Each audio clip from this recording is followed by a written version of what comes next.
როგორც იქნა თებერვალიც დადგა.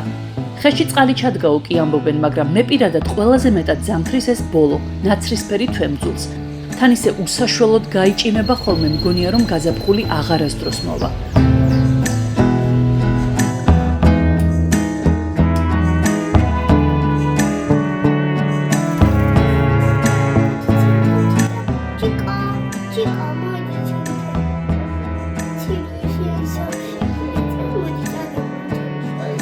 ბოლო რამდენიმე თვეა ყოველი დილა აუტანელ ოჯახში იადონთან თამაშით იწყება. აქამდე usახელო ყვითელ იადონს ტუპებმა ცოტა ხნის წინ ჩიკოში არქვეს. ასე გულზე დაისვამენ და ეფერებიან. არ ვიცი როდის მოასწრეს ბავშვებმა მისი ასე მოშინაურება. ადრე აშკარად უფრო მშიშარა იყო. ახლა მგონია რომ ბავშვებთან თამაშით ისიც ერთობა. ხო მართლა იადონს ახალი, უფრო დიდი გალია ვუყიდეთ. ისე გაფართოება არც ჩვენ გვაწყენდა, რაც უფრო იზრდებიან ჩემი შვილები, ჩვენი სახლი სულ უფრო და უფრო პატარა მეჩვენება. ბოდიში ლაპარაკში ძალიან გავერთე, ბაღში წასვლის დროა.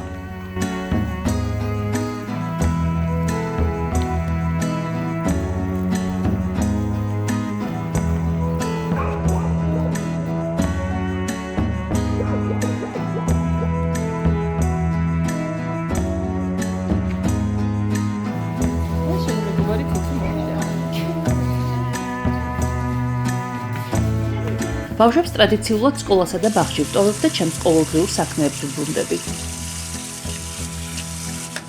ჯერ არ ვიცი რომ ტუპების ბაღიდან გამოყვანამდე პატარა უსიამოვნო სიურპრიზი მელის. აი ახლა ბაღიდან დამირეკა მასწავლებელმა და მითხრა რომ ჩემი ერთ-ერთი შვილი და არ გეტყვით რომელი, იმიტომ რომ ბავშვის პერსონალური ინფორმაციის დარღვევა მთლად რომ არ გამომივიდეს.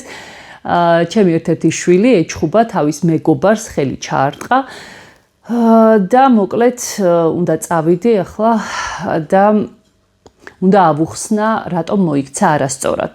ჩემთვის არგუმენტი არ არის ის, რასაც ხშირ შემთხვევაში მშობლები ამბობენ, რომ ახლა ბაღში ვის არ უჩხუბია, ან სკოლაში ვის არ უჩხუბია, ხელი ვის არ მოხვედრია. მოკლედ ამის ნორმალიზებას თუ პატარა ასაკშივე მოვახდენთ ბავშვისთვის, შემდეგ მისთვის იქნება აბსოლუტურად ჩვეულებრივი ამბავი ის, რომ მუშტიკრივით სცადოს საქმის მოგვარება, რაც არც მისთვის და არც სხვებისთვის კარგად არ დამთავრდება. ასე რომ წავედი და წარმატება მისურვეთ. ძალიან სასაცილო ჩხუბის მიზეზები აქვთ ხოლმე ბავშვებს. აი მაგალითად, ჩემი შვილები როდესაც ერთმანეთში კამათობენ, თავარი მიზეზი არის ის, რომ ერთმა მეორეს ენა გამოუყო. ან მაგალითად უთხრა, რომ მისი მეგობარი არ არის. მოკლედ ყველანაირი სისულელე რაც აზრად შეიძლება მოგივიდეთ. ოღონდ ამ ყველაფერს საბოლოო ჯამში იმხელა კონფლიქტამდე მივყავართ, რომ ხანდახან ჩემი სერიოზული ჩარევაა საჭირო. დარწმუნებული ვარ ახლა ბავშვიც დაახლოებით იგივე სულელური მიზეზი იქნება. თუმცა აი რაც ბაღის ასაკიდან გამოვდივართ და უკვე სკოლაში მიდის ბავშვი და უფრო ზედა კლასებში მივდივართ, ჩხუბის მიზეზები გაცილებით უფრო რთულდება. უფრო მძიმდება და უფრო სერიოზულდება.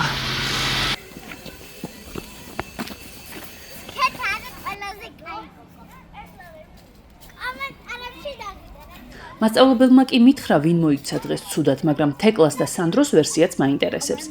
ამიტომ ჯგუფელებთან დამშვიდობების ცერემონიის დასრულების შემდეგ ბავშვებს რამდენიმე კითხვა დავუსვი. დედა, ვინ რაღაცებს ხელი არ დაარღვე. დღეს ბაღში რამე დააშავეთ? სანამ ბუდის. ამის მერე იწყება ხანგრძლივი აღწერა, სრულიად არასაჭირო წვრილმანი დეტალების ჩათვლით. ამიტომ სანამ საქმის არში გავერკვევი, რამდენიმე შემხვედრი კითხვის დასმა კიდევ დამჭირდება. მასწავლებელს არ უჯერებდა. განსაკუთრებით პრობლემური ის მომენტებია, როცა თეკლასა და სანდროს ვერსიები ერთმანეთისგან განსხვავდება. აი ხო, გახუმრე. რას ვერ იყოფთ? რას ვერ იყოფთ? არ იყოფთ უბრალოდ თვითონ მიწყებს ბლა ბლა ბლა ბლა ბლა ბლა აი ასე მიწყებს. კიდე მე ხელს მკრავენ. ცუდად მეკცევი. და მე შენს ცუდად ეკცევი? ხო. და რომ აუხსნა რომ ეს ცუდი საქციელია და ასე არ მოიხსნიან იქნებ დაგიჯერონ. სანდრო, შენ რაზე ეჩხუბები ხოლმე შენს მეგობრებს, ან ისინი რაზე გეჩხუბებიან? ისინი მეჩხუბებიან, იმიტომ ესე მიყავენ და ისა ჩუსტეს პარავენ. კარგი, დაველაპარაკები რომ არ არის თლოს ახლა გააკეთონ ისეთი რაღაც, კარგი? კარგი. წავიდეთ ახლა. აბა შენ მითხარია ხო თუ ბავშვი გაგაბრაზებს როგორ უნდა მოიქცე? თუ მეგობარი გაგაბრაზებს. უნდა უთხრა ასე. როცა გაგიბრაზება ბავშვი. უნდა უთხრა. ნუ იქცევი ცუდად.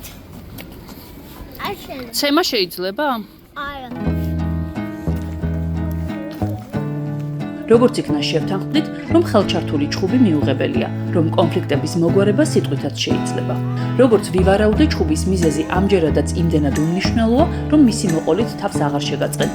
თუმცა გულწრფელი ვიქნები, ჩემი რეაქცია ასეთი მშვიდი ყოველთვის ნამდვილად არ არის.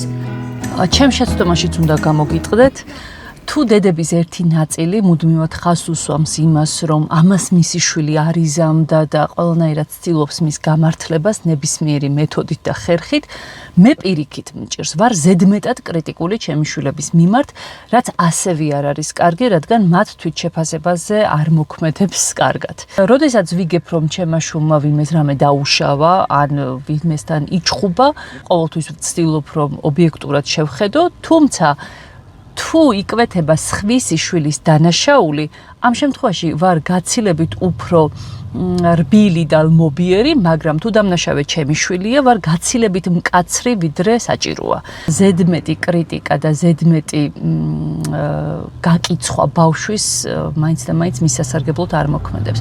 ნუ მუშაობ რომ ასე არ იყოს, თუმცა ვერ გეტყვით რომ დიდად წარმატებული ვარ ამ ცდილობებში. შეაყარე კედელს ცერცვი. რას აკეთებთ? ნახევარი საათიც არ გასულა და სააბაზონოდან გამოსულს ასეთი ვითარება დამხვდა. თეკლა გეყოფა, გეყოფა. გამოდი გოგო. აქ უკვე კამერის გათიშვა და ჩემი ჩარევა გახდა საჭირო. როგორც საბოლოოდ გაირკვა, საგანგაშო არაფერია. ანუ სპორტულ შეტკინებას ვადევნებდით თვალს. დედი, არ შეიძლება ასე გეტკინებად. თუმცა ისეც ხდება, რომ მსგავსი თამაშები სერიოზულ ჩხუბშიც გადადის. არაფერი ბავშვს ალბათ ისე არ აზიანებს, როგორც ორი მშობლიდან თითოეული მათგანის განსხვავებული აღზრდის მეთოდი. აი მაგალითად, დედა თუ იმას ქადაგებს მუდმივად, რომ პრობლემები ჩხუბით არ გვარდება და მამა მუშტიკრივისკენ მოუწოდებს, როგორც წესი ამ დროს ბავშვი იბნევა, ვერ იგებს ვის დაუჯეროს, დედას თუ მამას.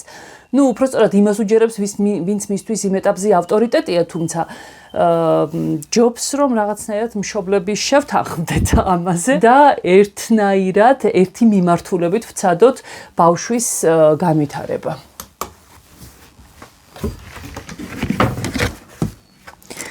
ეს ბავშვების ყუთია და ხანდახან საჭიროებს ჩემს რევიზიას. მინდა გესაუბროთ დედაენაცვალა დედებზე, რომლებიც ნებისმიერ ფასად ყოველთვის ნებისმიერ სიტუაციაში აუცილებლად ამართლებენ საკუთარ შვილებს და ცდილობენ წარმოაჩინონ მთელი სამყარო, მათი კლასელები, მათი მასწავლებლები, მეზობლები, ნათესავები დამნაშავეთ მათი შვილის წარუმატებლობაში. ყველაფერს იზამს ასეთი დედა, ოღონდ მისი შვილი არ დაადანაშაულონ ან უდისციპლინობაში, ან უყურადღებობაში, ან პასუხისმგებლობის ნაკლებობაში, მოკლედ ყველა და ყველაფერი არის დამნაშავე მისი შვილის წარუმატებლობაში. ასეთ დროს ყველაზე ცუდ დღეში არის ბავშვი, რადგან მას უვითარდება არასწორი თვითშეფასება, რომელიც დედისგან მოდის, მას ეუბნებიან, რომ არის საოცრება, არის ფანტასტიკური, არაჩვეულებრივი, ულამაზესი, უჭკვიანესი და რეალურად, როცა რეალობა არ ემთხვევა ამ დედის გაზვიადებულ წარმოდგენებს, ბავშვს მაინც და მაინც კარგად ვერ მისდის საქმე. ამ შემთხვევაში მე მგონი დიდად ახსნასაც არ აქვს აზრი, რომ ის ცდება, რადგან ამაში ვერაფრით ვერ დაარწმუნებთ. დღე მეორე. დილით ბავშვებისთვის საუზმის მომზადება რომ დავაპირე, ასეთი უსიამოვნო სიურპრიზი მელოდა. ესე იგი, რომ ვიფიქრე შაბათ-კვირის მერე ცოტას დავისვენებ, ამოვისუნთქავ, ბავშვებს სკოლასა და ბაღში გავუშვებ მეთქი. გაზი არ არის, არც სკოლა, არც ბაღია და სამივე სახლში მყავს. ეგ გააკლია ენერგიის მე დამასვენოს, აი სულ მაგაზე ფიქრობს. აი 90-იანი წლების მეტად შესაგრძნობად შუქი მიშლის ხელს და კიდე წყლის ჭხრიალი და იქნებ გათიშოთ რამენაირად ესეც. ალბათ თქვენც ხედავთ რომ ჩემს შვილებს უკმაყოფილების არაფერი ეტყობათ. სკოლაში და ბაღში წასვლის ნაცვლად მთელი დღე თავის ჭკუაზე იქნებიან. აი დედა მიკითხოს სადილი რომ აქვს მოსამზადებელი ელექტროღუმელზე. ამას ჩემი შვილი არ გააკეთებდა. რამდენი დედისგან მოგისმენიათ ეს ფრაზა? ალბათ ძალიან ბევრისგან. ყოველთვის ვფრთხილობ, რომ ეს სიტყვები არ წამომცდეს ძალიან მყარი საფუძვლის გარეშე. ზოგადად, როდესაც შენს შვილზე მაინც და მაინც სასიამოვნო ინფორმაცია არ გესმის, მშობლის მთავარი ინსტინქტი ირთვება ამ დროს და გინდა რაღაცნაირად ბავშვი გაამართლო. მაგრამ ამან არ უნდა მიგვიყვანოს ალბათ მის დათვურ სამსახურამდე. იმიტომ რომ კაცმა არ იცის რაღაც კონკრეტულ მომენტში თქვენი შვილი რას იზამს, იმიტომ რომ ზრდასრულ ადამიანებსაც გვემართება ისე რომ რაღაც კონკრეტულ სიტუაციაში ჩვენი ქცევა ჩვენს თავს არ გავს და როგორ შეიძლება პატარა ბავშვზე დადო თავი რომ რაღაც მომენტში ის ამას არავითარ შემთხვევაში არ იზამდა. რა შეიძლება გააკეთოს სამი შვილის დედამ გათბობის გარეშე გაყინულ სახლში, როცა გაზის აღდგენა საღამომდე არ ელოდება. მაგალითად გაწმინდოს ფანჯრები, რადგან გარდა იმისა რომ შრომამ შექმნა ადამიანი, შრომა ადამიანს ათბობს კიდევაც.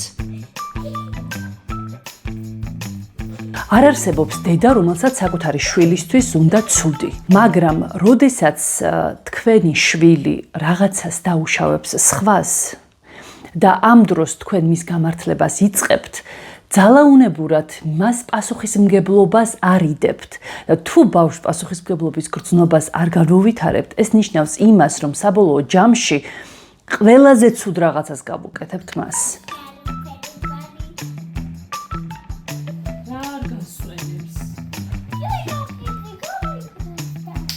როდესაც რომელიმე მასწავლებელი მეუბნება, რომ ჩემს რომელიმე შვილს აქვს პრობლემა მის მეგობართან, რომ ამ ბავშვს შეურაცხყოფა მიაყენა, აწყენინა, პირველ რიგში, რასაც ვაკეთებ, არის ის, რომ თვითონ ბავშვისგან ვცდილობ გავარკვიო რა ხდება.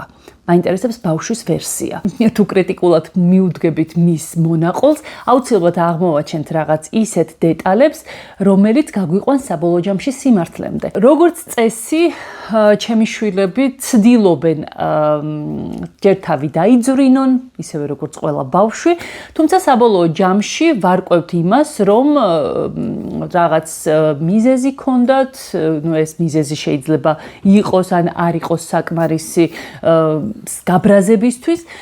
ყოველ შემთხვევაში ძალიან ვცდილობ ბავშვს აუხსნა, რისი უფლება აქვს და რისი უფლება არ აქვს. ძალიან ვცდილობ ავუხსნა, რომ მუშტებით საქმე არ გვარდება, რომ ამას აკეთებენ ძალიან მწირი აზროვნების მქონე ადამიანები, რომლებსაც არ აქვთ იმის უნარი სიტყვიერად მოაგვარონ საქმე. რა თქმა უნდა, ეს შეიძლება 5-6 წლის ბავშვისთვის ცოტა რთულად აღსაქმელი აღმოჩნდეს, მაგრამ თუ ჩვენ ამას მუდმივად გავუმეორებთ, აუცილებლად ჩამოუყალიბდებათ მათ აზრი, რომ ეს ფიზიკური დაპირისპირება არ შეიძლება, რა არის აკრძალული ურთიერთობის რა ფორმაა მისაღები და საბოლოო ჯამში მათ განუვითარებთ პასუხისმგებლობის გრძნობას, რომელიც უკარნახებთ რა შემთხვევაში როგორ შეიძლება მოიქცნენ. ჰანა რა შვები? ძალიან სივადე, გამურთე კამერა რა. ხო არის ახლა ეს ღირსი მთელი ჩემი 90-იანი წლების ბავშვობა რომ მოუყვე. მეც კი რომელიც დარწმუნებული ვარ იმაში, რომ რა ვიცი, მკვლელი არა ვარ, არავის დაზიანება შეგნებულად არ მდგომებია არასდროს, არ ვარ დარწმუნებული როგორ მოვიქცევი მაშინ თუ მაგალითად შეიქმნება ისეთი სიტუაცია, როდესაც ჩემი შვილების ჯანმრთელობას და უსაფრთხოებას ვიღაც ადამიანი დაემუქრება. ანუ მე ხომ არ ვარ მკვლელი, მაგრამ შემიძლია ვიქცე მკვლელად თუ ჩემთვის საყვარელ ადამიანს დაემუქრება ვინმე და ეს პატარა ბავშვი, რომელსაც ღირებულებათა სწორი სისტემაც კი არ აქვს ჯერ ჩამოყალიბებული, რატომ ხარ დარწმუნებული იმაში, რომ რაღაც კონკრეტულ სიტუაციაში ისე მოიქცევა, როგორც ზოგადად ადამიანი უნდა იქცეოდეს. უპირობოდ მე შემიძლია მიყვარდეს ჩემი შვილი, მაგრამ უპირობოდ მას ვერ ვენდობი. თუ ბავშვს ამ რაღაცებისკენ არ მიუვითარებთ, პასუხისმგებლობის გრძნობას არ განვივითარებთ, საბოლოო ჯამში მივალთ ძალიან ცუდ შედეგამდე. რაც დამაზიანებელი იქნება პირველ რიგში ჩვენი შვილისთვის. გაზმომარაგება დიდ დიღომში რამდენიმე საათის წინ უნდა აღდგენილიყო, თუმცა უკვე საღამოა და გაზი ისევ არ არის. რატო გცივა? რადგან გაზი არ არის. ჩვენ კი სულ უფრო და უფრო მეტად ვიყინებით. საქმეებს კი მოვრჩი, მაგრამ ამასობაში მეც გვარიანად შემცივდა. ნავთის სუნი მაკლია, ნავთის სუნი. როგორ უმკლავდება სამი შვილის დედა ასეთ საველე პირობებს ზამთარში? როგორ და 90-იანების ტრადიციის შესაბამისად ბავშვებს გასათბობად ცხელ ჩაის ასმევს.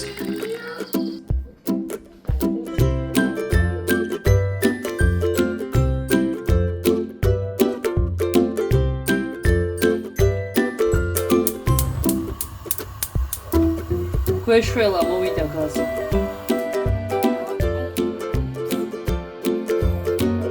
სახლში ნელ-ნელა ცივილიზაცია დაბრუნდა და სიტბომ დაისადგურა. ჩემი პატარა ჩხუბისთავებიც კი ისე წყნარად თამაშობენ, ვითომ აქ არაფერია. კარგია, რომ კონფლიქტების მშვიდობიანად მოგვარების მცდელობა ხანდახან მაინც მუშაობს.